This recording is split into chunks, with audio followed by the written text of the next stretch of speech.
Olá pessoal, sejam todos bem-vindos, todas bem-vindas ao Cursos Vibes. Sou o professor Moisés Aguiar e hoje eu quero passar para vocês algumas dicas importantes na questão da redação. Nós vamos estudar sobre os elementos que são necessários para a produção de um texto. Venha para a nossa aula. Tem muita gente que acha que escrever é só pegar um papel, pegar uma caneta e sair escrevendo aleatoriamente, sem nenhum plano, sem nada. Isso pode também, quando você vai fazer um bilhetinho, uma carta de amor, né? Ou então você vai escrever alguma coisa informal no WhatsApp, nas redes sociais e tal. Mas um texto técnico, um texto para concurso, um texto para vestibular, um texto para o Enem, é necessário constar na estrutura desse texto alguns elementos para que o seu texto esteja tecnicamente bem feito. O avaliador, a pessoa que vai ler o teu texto para dar uma nota, ele vai querer ver alguns elementos fundamentais no teu texto. Então vejam, tem gente que às vezes reclama, tipo, fiz no vestibular e tal, fiz um texto maravilhoso, defendi umas ideias boas e tirei essa nota não muito boa. É porque alguns elementos não constam, elementos técnicos que tem que ter dentro do teu texto para que você possa aprender, para você possa apresentar um texto bem feito, um texto com condições artísticas, técnicas, de organização de ideias. E é isso que o teu avaliador vai querer ver no teu texto. Ele não vai estar lá avaliando teu texto para concordar ou discordar de você nas ideias que você vai defender, principalmente nos textos dissertativos. Portanto, eu quero apresentar para vocês alguns elementos que são necessários e fundamentais para que você possa fazer um texto bom, para tirar uma boa nota, um texto que esteja tecnicamente bem feito. Um dos elementos fundamentais para eu fazer um bom texto é entender a diferença entre esses gêneros literários. Existem vários outros, porém os mais relevantes é a descrição, a narração e fundamentalmente a dissertação. Por quê? Porque geralmente nos concursos, geralmente nos vestibulares, em qualquer outra situação acadêmica, vai ser necessário você escrever sempre de forma dissertativa. Então, o que é redação? Redação é o ato de escrever, né? Para isso, você vai ter que ter um gênero, uma característica, que eu estou apresentando para vocês essas 3 características. Nós temos que saber a distinção, a diferença de cada uma delas. Um outro elemento necessário é você ter um nível de leitura pelo menos razoável. Por quê? Porque você geralmente vai receber um tema e você vai precisar dissertar sobre esse tema, né? Ou seja, será necessário que você tenha conhecimento sobre o assunto que você vai escrever. Agora veja, se você tem um nível de leitura muito baixo, como é que você vai desenvolver ideia de escrever? É muito complicado. Às vezes, o aluno aprende técnicas de escrita, aprende como fazer os parágrafos, os tópicos frasais, aprende a gramática normativa, mas o nível de leitura dele é muito baixo. Então, quando ele não acompanha noticiários, quando passa para ele um tema, ele fica muito sem saber o que fazer, porque ele não tem conhecimento prévio sobre diversos temas da história, da política, da filosofia, da geografia, enfim, temas necessários para que você possa escrever determinados textos. Outro item necessário, elemento necessário, é a criatividade. Vejam, nós somos, infelizmente, da geração Ctrl+C, Ctrl+V, mas é necessário que você prime pela sua criatividade. E aí eu retorno novamente para a discussão da leitura. Quem lê muito, né, quem lê bastante, tem sempre mais possibilidade de escrever melhor, porque vai ter mais ideias, vai ver mais modelos. Não que você vai ter que copiar alguém, mas é sempre importante você ter uma referência, né, de textos. Quem lê vai ver vários estilos e vai com certeza aguçar melhor a sua criatividade. Outro elemento importante também é o planejamento. Como eu falei, nem o autor, nem o escritor, pega um papel e sai escrevendo aleatoriamente. Ele tem que ter necessariamente um planejamento. Ele tem que sentar e planejar o seu texto, a sua obra.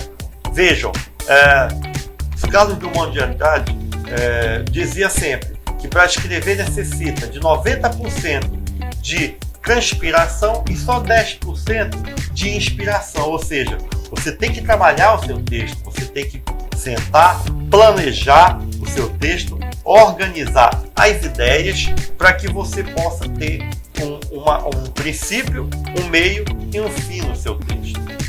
E para isso é necessário que haja uma estrutura interna do texto, que são necessários que apresentem no texto uma coerência e uma coesão. O que é coerência? Coerência é você não fugir ao tema que foi proposto, né? Isso faz parte do teu planejamento. Quando você se propõe a fazer um planejamento, você está preocupado com o quê? Para que você não fuja ao tema.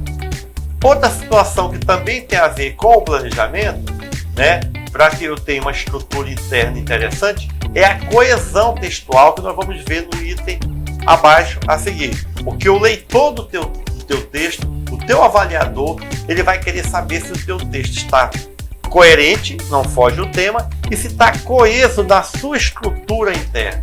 É necessário aplicar as técnicas redacionais, ou seja, o seu texto tem que ter necessariamente introdução, tem que ter desenvolvimento e tem que ter conclusão. Ou seja, o que é a introdução, o desenvolvimento e a conclusão? É justamente isso que eu falei há pouco. É a coesão. O teu texto, para estar coeso, ele precisa necessariamente ter esses 3 elementos. Outra situação muito importante e muito exigida na produção, na boa produção de texto, são os conhecimentos da gramática normativa. Você precisa conhecer a gramática. Caso contrário, você vai cometer alguns equívocos na ortografia, você vai cometer equívocos graves na pontuação, não vai atender às concordâncias, às regências, às colocações pronominais, os verbos vão estar mal empregados na sua conjugação, entre outros elementos que são necessários na produção do texto. Ou seja, o seu texto não pode ter equívocos gramaticais, porque o redator vai tirar ponto de você, da sua nota, né? Se for uma questão avaliativa, como também numa vaga de emprego, você pode também até perder o emprego por conta de uma redação que, por exemplo, não obedece à pontuação, que tem graves erros ortográficos, que também está relacionado com a questão da leitura. A leitura vai te dar esse know-how, também vai te possibilitar evitar equívocos, né, dentro da questão da ortografia. Outra situação importante é você evitar no seu texto escrito as questões que nós chamamos de termos do coloquial, como as gírias, os modismos, os estrangeirismos e as linguagens de mídia. É importante que no seu dia a dia você pode falar à vontade, do jeito que você quiser, dependendo do ambiente onde você vai estar. Você pode usar a linguagem com a família, com os amigos, mas é importante você praticar no dia a dia uma linguagem mais formal, mais culta, para que você não fique viciado a falar só gíria, a falar só modismo e a também utilizar estrangeirismo. Hoje, muita gente fala em feedback, fala em deletar, fala em delivery, que são palavras da língua inglesa, e nós temos palavras que são da língua portuguesa, né? Como retornar, né? Como entrega em domicílio, e outras que estão sendo substituídas por estrangeirismo, e isso é um peso muito ruim nas suas redações, nos seus textos. Evite gírias. Gírias não podem aparecer na linguagem mais formal, na linguagem mais culta. Quando você vai fazer um texto dissertativo, principalmente, você tem que evitar esses modismos. Tem muita gente que quando vai fazer um texto já começa com a expressão que é uma expressão conclusiva, como por exemplo, então, vírgula. Quer dizer, ele já está concluindo o texto onde nem começou, porque é um modismo que se usa no dia a dia. Um assunto também um item, um elemento muito importante a ser visto no texto é o cuidado, né, da estética. Por quê? Porque escrever é uma arte. E quando você escreve, você está promovendo uma arte. Você é o criador e o teu texto é a criatura. Você tem que cuidar da beleza dessa tua arte, da beleza desse teu texto. Observem as margens. Se for um texto escrito, procure fazer uma caligrafia legível, onde o teu leitor possa compreender o que você escreveu. Tem muita gente que faz aquela letra muito rebuscada, achando que o texto está bonito. Pelo contrário, às vezes está até atrapalhando. Então procurem não corrigir com Reorex, procurem não riscar em cima. Existem muitas técnicas redacionais. Se você escreveu e cometeu um equívoco, que você tem técnica onde você pode fazer a correção. Enfim, procurem cuidar para que o seu texto se torne um texto bonito, um texto bem apresentável. Não façam parágrafos muito longos, precisa os parágrafos serem um pouco, não muito curtos, mas que tem que ter um meio termo. Vejam como escrever exige certas situações. Então, venha para Cursos Vivos, onde aqui nós vamos te apresentar o método MGA, onde você vai aprender técnicas redacionais com tranquilidade, com suavidade e, acima de tudo, com competência, para que você se torne um grande escritor, uma pessoa que vai escrever belos textos e, com certeza, vai ter grande sucesso tanto na tua vida profissional quanto na tua vida pessoal. Um forte abraço a todos!